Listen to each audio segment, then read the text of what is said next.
Hello, this is John Cavalli, and this is your August 2015 Capital Market and Economic Review. Yep, we're already into September, and we have some great things to talk about. And I'll cut right to the video, but I wanted to thank you in advance, as usual, for taking a few seconds to watch the video. We have fun with it, and appreciate it very much. So here we go. All right, so here is the blog post for August, the 2015 Financial Planning Tip and Capital Market Review.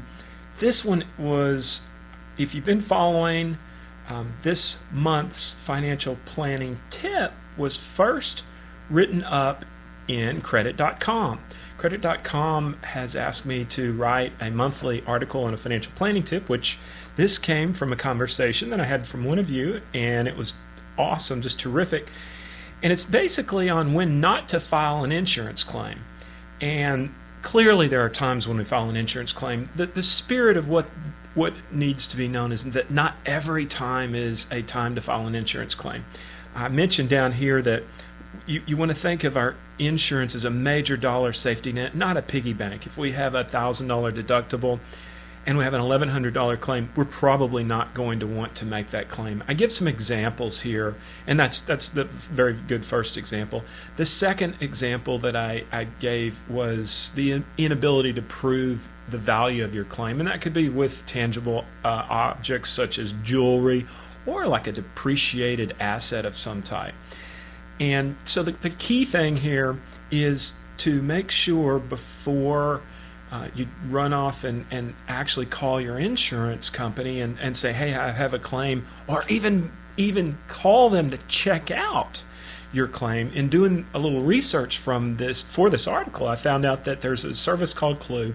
And long and the short of it is, when you call, you may be recorded, and that may inadvertently get on your record. Now, this article was my first article to write in a public forum. I've had a blast doing it, and it was picked up by ABC News, it was picked up by USA Today, Yahoo, and it was originally run in Credit.com. Here's the USA Today article. I don't know how we're going to beat this one, but this is really a lot of fun to not only replay to you as clients and listeners, but also to get the notoriety and to go to such a mass audience. So I was very, very, very pleased. This, as a side note, kind of the reason that I got into this business was to help as many people as possible, and I've written about that, and this is really, really neat. So keep them coming. I've already got another good idea from a conversation today. Today's the last day of the month, and that's where we're filming this. Okay, we have talked about the commodities falling. And there's a lot of information. This is just kind of the market portion of this blog post. There's a lot of information saying that China is on a downward spiral. They're slowing down. We tend to believe, yeah, they may be slowing down, but they have an awful lot of levers they can pull. All right, special treat for watching this video.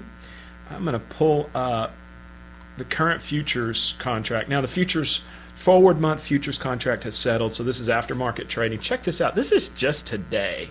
This was just today's move from 43 to almost 50. If I go to a longer chart, I'll have to move this over here to show you, but I mean, look at this move.